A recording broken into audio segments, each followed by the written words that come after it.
Hello listeners, मेरा नाम है श्वेता। स्वागत करती हूँ आप सभी का मेरे इस यूट्यूब चैनल लखनऊ लर्निंग में। लिसनर्स, आज के इस वीडियो में हम टाइप्स ऑफ रेशियोज के बारे में पढ़ेंगे, यानी जो अकाउंटिंग रेशियो होते हैं, फाइनेंशियल रेशियो, उसके बारे में हम पढ़ेंगे कि ये कितने तरीके का होता है। तो ये वीडियो काफी इंटरेस्टिंग होने वाला है। मैं बहुत ईजी वे में इसको बताऊंगी तो आप सभी को लर्न भी हो जाएगा। सो ये वीडियो आपके लिए काफी ज्यादा इंपॉर्टेंट होने वाला है। इसके बारे में एग्जाम्स में पूछे भी जाते हैं। तो ये टॉपिक बहुत ही इंपॉर्टेंट है। तो आइए देखते हैं कि कौन कौन से रेशियोज होते हैं। तो सबसे पहले स्क्रीन पर आप देख सकते हो listeners, types of financial ratio, यानी कितने तरीके के रेशियो होते हैं फाइनेंशियल रेशियो।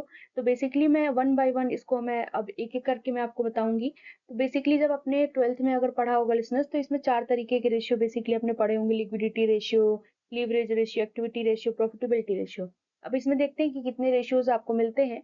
तो ये पहला आता है हमारा लिक्विडिटी रेशियो। लिक्विडिटी रेशियो को लिसनर्स हम शॉर्ट टर्म सॉल्वेंसी रेशियो के नाम से भी जानते हैं। अब ये होता क्या है बेसिकली कि ये जो रेशियो होता है कंपनी की एबिलिटी को चेक करता है कि क्या कंपनी, मतलब बेसिकली इसके अंदर जो फर्म है, इसमें फर्म की एबिलिटी देखते हैं कि क्या ये शॉर्ट टर्म लाइबिलिटी को पे कर पाएगी या नहीं, यानी कि शॉर्ट टर्म ऑब्लिगेशंस को ये पे करने लायक है कि नहीं है, ये चेक करते हैं हम लिक्विडिटी रेशियो में या शॉर्ट टर्म सॉल्वेंसी रेशियो में। अब इसके अंदर जो है दो तरीके का रेशियो आता है लिसनर्स, करेंट रेशियो आता है एक, और दूसरा आता है क्विक रेशियो। तो करेंट रेशियो की बात कर ले तो करेंट रेशियो क्या होता है, तो करंट रेशियो का फॉर्मूला आप देख सकते हैं, current assets upon current liabilities.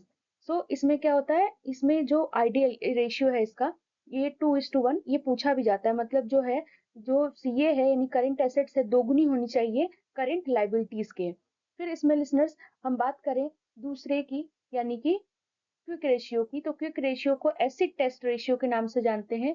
इसको आप लिक्विड रेशियो भी कह सकते हैं। तो इसमें क्या हम चेक करते हैं कि क्या कंपनी अपने शॉर्ट टर्म ऑब्लिगेशंस को पे करने लायक है या नहीं अपने लिक्विड एसेट से। तो लिसनर्स, इसमें लिक्विड रेशियो या फिर क्विक रेशियो का फॉर्मूला क्या होगा, आप basically current assets minus inventory upon current liabilities. इसको आप ऐसे भी लिख सकते हैं, liquid assets upon current liabilities. और लिक्विड एसेट्स का फॉर्मूला क्या होता है, करंट एसेट्स माइनस स्टॉक, यानी वही इन्वेंट्री हो गया, माइनस प्रीपेड एक्सपेंसेस। तो सेम वही फॉर्मूला होता है, और इसका आइडियल रेशियो जो है 1:1 होता है। और ये इसका इंपॉर्टेंस बता दूं, तो शॉर्ट टर्म फाइनेंशियल स्टेबिलिटी और लिक्विडिटी को ये एसेस करने में मदद करता है। तो लिसनर्स, आई होप आपको ये पहला पॉइंट समझ में आ गया होगा। अगर अच्छा लग रहा हो वीडियो तो please like share and subscribe करना बिल्कुल ना भूलिएगा। और लास्ट में एंड में जरूर बताइएगा कि आपको ये वीडियो कैसा लगा। नेक्स्ट हम बात कर लेते हैं सेकंड पॉइंट की, प्रॉफिटेबिलिटी रेशियो की। सो प्रॉफिटेबिलिटी रेशियो क्या होता है। सो लिसनर्स, प्रॉफिटेबिलिटी रेशियो में हम बात करेंगे कि इसमें क्या क्या चीजें आएंगी प्रॉफिटेबिलिटी रेशियो में। तो इनको हम बेसिकली इनकम रेशियो के नाम से भी जानते हैं, जो प्रॉफिटेबिलिटी रेशियो होता है। तो इस रेशियो को हम किस लिए यूज करते हैं, तो वन बाय वन हम इसके बारे में भी पढ़ेंगे, प्रॉफिटेबिलिटी रेशियो के बारे में भी। तो बेसिकली लिसनर्स, जो हमारा प्रॉफिटेबिलिटी रेशियो होता है, इसमें आप देखेंगे कि ये बेसिकली कंपनी के वेरियस एस्पेक्ट्स ऑफ प्रॉफिटेबिलिटी के जो होते हैं, प्रॉफिटेबिलिटी के जो बहुत सारे एस्पेक्ट्स होते हैं, उनको ये मेजर करने का काम करता है। यानी कि बेसिकली ये मेजर क्या करता है, कंपनी की एबिलिटी जो प्रॉफिट जनरेट कर सकती है कि नहीं अपने ऑपरेशन से। सो इसमें कौन कौन से रेशियोज इन्वॉल्व हैं, तो देखिए वैसे तो आपके जो इसमें बेसिकली मैंने सिंपल सा वे में दे दिया है। तो पहला आता है हमारा ग्रॉस प्रॉफिट रेशियो, यानी जीपी रेशियो की बात कर ले तो gross profit upon net sales into 100। और ये रेशियो क्या बताता है, ये रेशियो मेजर करता है मार्जिन ऑफ प्रॉफिट को जो अवेलेबल है सेल्स में। मतलब जितना ज्यादा रेशियो होगा उतना ही बेटर होगा कंपनी के लिए। अब आता है हमारा net profit ratio. Net profit ratio का फॉर्मूला आप देख सकते हैं listeners, net profit upon net sales into 100। ये क्या बताता है, ये बताता है कि सेल के मुकाबले हमारा नेट प्रॉफिट कितना है।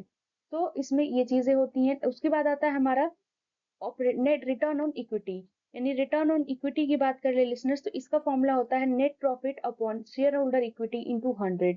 तो इसमें बात कर ले तो इसमें क्या होता है, तो इंपॉर्टेंस अगर देखा जाए तो ये ऑपरेशनल एफिशिएंसी को और कंपनी के फाइनेंशियल परफॉर्मेंस के बारे में बात करता है प्रॉफिटेबिलिटी रेशियो। तो आई होप लिसनर्स ये सारे पॉइंट्स क्लियर हो गए होंगे आपको। अब हम तीसरे पॉइंट की तरफ चलते हैं। तीसरा हमारा आता है एक्टिविटी रेशियो। अब आप देख सकते हैं एक्टिविटी रेशियो को हमारा दूसरा नाम भी है एफिशिएंसी रेशियो। तो एक्टिविटी रेशियो को हम एफिशिएंसी रेशियो के नाम से भी जानते हैं। अब वन बाय वन डिस्कस करेंगे आपके एफिशिएंसी रेशियो के बारे में, यानी कि एक्टिविटी रेशियो के बारे में। सो लिसनर्स, इसमें देख सकते हैं आप कि ये बेसिकली क्या करता है, ये मेजर करता है कि कैसे मतलब एक कंपनी जो है अपने रिसोर्सेज का यूटिलाइज करती है अच्छे तरीके से। तो उसी को बेसिकली हम क्या कहते हैं, एक्टिविटी रेशियो कहते हैं। अब ये एक्टिविटी रेशियो जो है ये भी बताता है कि जो भी रिसोर्सेज यूज हुए हैं वो कितने रिपीटली चेंज हो रहे हैं और इसमें कितने तरीके के रेशियोज आते हैं। तो आप देख सकते हैं पहला आता है इन्वेंट्री टर्नओवर रेशियो। तो इन्वेंट्री टर्नओवर रेशियो का फॉर्मूला होता है कॉस्ट ऑफ गुड्स सोल्ड, या फिर आप इसको सीओजीएस या फिर कॉस्ट ऑफ सेल्स भी कह सकते हैं, अपॉन एवरेज इन्वेंट्री। ये इसका फॉर्मूला होता है। बेसिकली इन्वेंट्री टर्नओवर रेशियो होता क्या है, इसमें इस रेशियो में मतलब ये इसका रेशियो जितना हायर होगा लिसनर्स, उतना ही अच्छा रहेगा। ये इंडिकेट करता है कि स्टॉक जो होती है वो बहुत ही जल्दी जल्दी सेल हो जाती है, कि मतलब स्टॉक इज सेलिंग क्विकली, ये इंडिकेट करता है।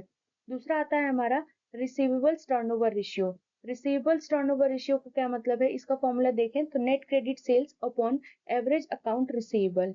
अब लिसनर्स नेक्स्ट हमारा आता है asset turnover ratio. Asset turnover ratio का फॉर्मूला है आपका net sales upon average total assets. तो इसका मतलब है कि ये बेसिकली क्या शो करता है, ये तो लिसनर्स ये शो करता है किस चीज को, कि ये इंडिकेट करता है कि कैसे कंपनी अपने रिसोर्सेज को एफिशिएंटली यूज कर रही है और कन्वर्ट कर रही है रेवेन्यू में। तो ये तीसरा पॉइंट रहा। अब हम बात कर लेते हैं फोर्थ पॉइंट की। सो लिसनर्स ये भी फोर्थ पॉइंट यानी कि लास्ट पॉइंट होगा, और लास्ट रेशियो है सॉल्वेंसी रेशियो। अब सॉल्वेंसी रेशियो का दूसरा नाम क्या है, आप मुझे कमेंट सेक्शन में जरूर बताइएगा। सो सॉल्वेंसी रेशियो को हम क्या क्या कहते हैं, चलिए मैं खुद ही बता देती हूँ। इसको हम लीवरेज रेशियो भी कहते हैं, इसको हम कैपिटल स्ट्रक्चर रेशियो भी कहते हैं। तो दूसरे नाम से आ जाए तो घबराना नहीं है कि ये तो हमारा आउट ऑफ सिलेबस हो गया, नहीं। ये चीजें जो हैं आपके इसके तीन तीन नेम है, तो जरूर देख लीजिएगा जो मैंने बताया आपको। तो ये जो सॉल्वेंसी रेशियो होता है ये बेसिकली क्या करता है लिसनर्स, तो सॉल्वेंसी रेशियो में बेसिकली हम क्या पता करते हैं उसके बारे में हम बात करेंगे। तो क्या कंपनी अपने लॉन्ग टर्म लाइबिलिटी का पेमेंट करने में एबल है या नहीं, इसमें हम ये चेक करते हैं। यानी कि ये जो रेशियो है मेजर करता है कि कंपनी क्या अपने लॉन्ग टर्म फाइनेंशियल स्टेबिलिटी को और एबिलिटी को, मतलब बेसिकली अपने लॉन्ग टर्म डेट को पेमेंट करने लायक है कि नहीं है, उसके पास एबिलिटी है कि नहीं है, उसके पास लॉन्ग टर्म फाइनेंशियल स्टेबिलिटी है कि नहीं है। ये बेसिकली हम चेक करते हैं। दूसरा आता है डेट टू इक्विटी रेशियो, मतलब इसी के अंदर काफी सारे रेशियोज हैं। तो डेट टू इक्विटी रेशियो की बात करें तो इसका फॉर्मूला होता है total date upon share holder equity.